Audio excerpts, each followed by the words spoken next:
What's happening, folks? Back with another reaction, and we're back with Black Sabbath for the first time in a while. Thank you again to Mr. Solo, who has provided multiple albums.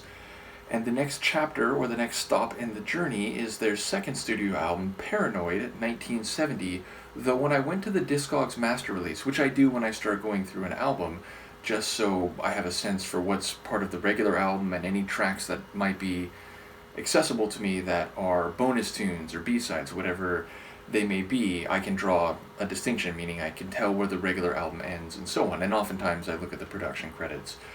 But I noticed there's a note that this was released in 1970 in the UK, but was delayed in its release in the US until 1971, so I don't quite know why that was. Nevertheless, the first tune is one I have heard before, but I've heard War Pigs in that live performance that I reacted to the video of now like a year or so ago, meaning I don't expect this to be exactly as I heard it in that reaction. I expect the studio version to be somewhat different. And Mr. Solo informed me that the evolution of this tune, War Pigs was already like a later incarnation of a track they had and had performed under a more, what's the right word? Not like supernatural necessarily, but a less, like the name was different and it drew upon, I think, slightly different concepts and imagery and eventually evolved into this tune. So as I said, I am familiar with the song, I think it's fantastic, and if you saw that reaction of mine to the live performance of it, you'll be aware, like, I didn't know they had as much of a blues rock sound, certainly as I've come to understand at the beginning of their output, as they did, and I always sort of view them as like, oh, they're one of those classic like heavy metal hard rock bands, but apparently that was only part of the story. And Ozzy's vocal performance in particular was like crazy and very bluesy, so yeah, I expect that, though again, not necessarily identical to what I heard in that live performance. So let's listen. This is War Pigs by Black Sabbath, the first song on their 1970 album, Paranoid.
Gathered in their masses,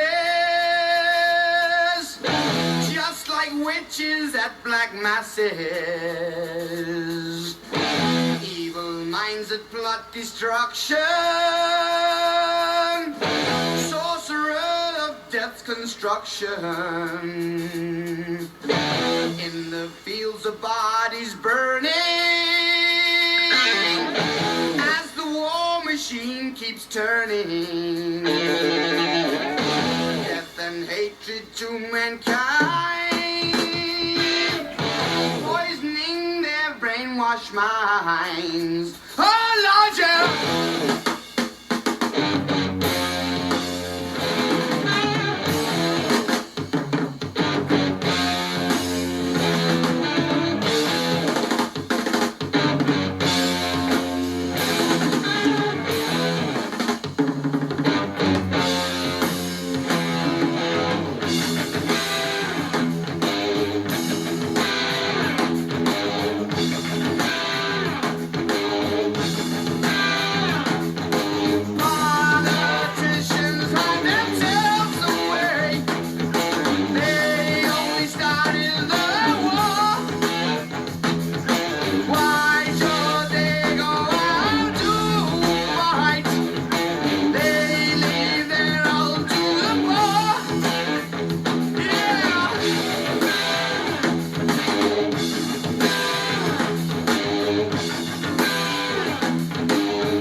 Now in darkness, world stops turning.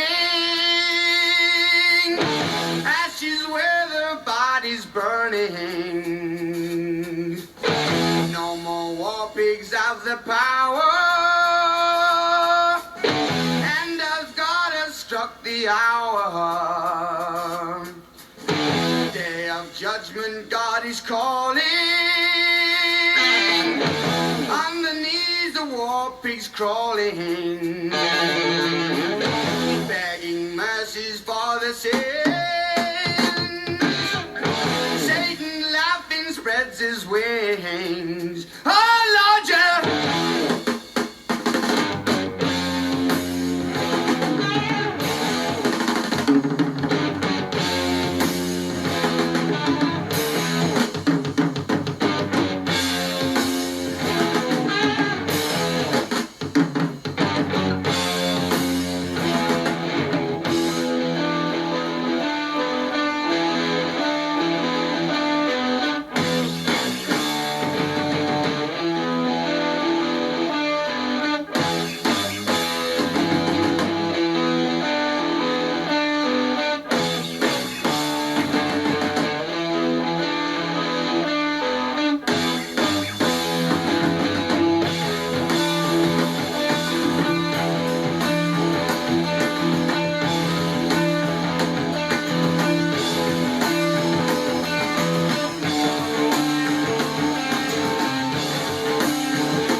Oof.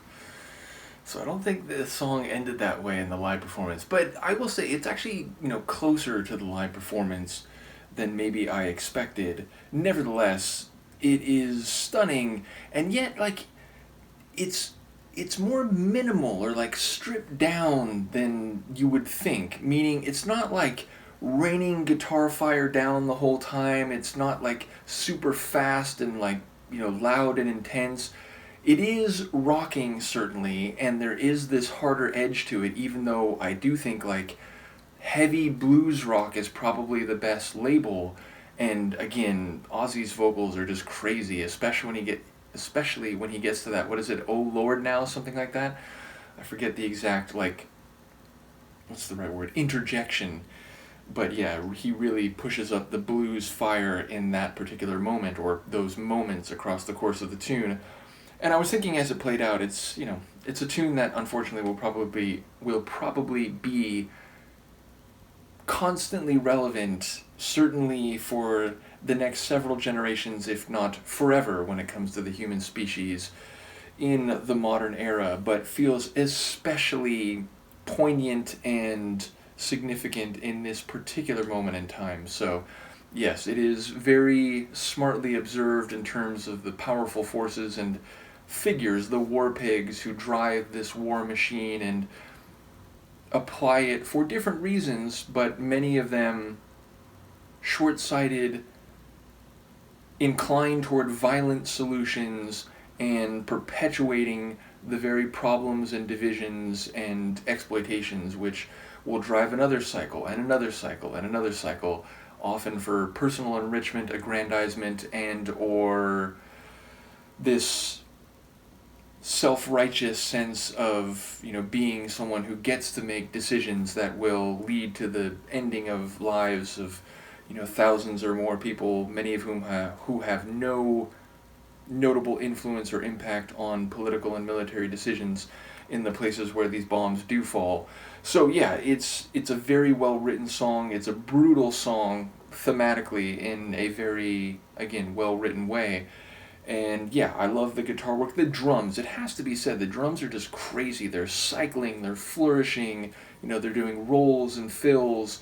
So yeah, the guitar work, the vocals, the bass. I do love those sections when it gets really quiet and it's just that, like hi-hat and then the guitar sting and more of the hi-hat, and then it rolls into the main sections of the verses of the song. I will say, like, this is crazy timing because I recently got my hands on a copy, a DVD set of the most recent Dexter season, the Dexter Resurrection, and there's an episode, the first episode, or maybe it's the beginning of the second one, where this song is played. And I was already planning on getting back to the Black Sabbath deep dive, but it was just a nice symmetry where it's like, oh wait, like, I think this is the first track on the album I'm about to start. And of course, because I had reacted to that live version, I was familiar with it, so I recognized it right away. But yeah, it's just an all-time iconic tune, and I'm looking forward to the rest of the album. As I said, shout out to Han Solo. Let me know what you think, and I will see you next time. Peace.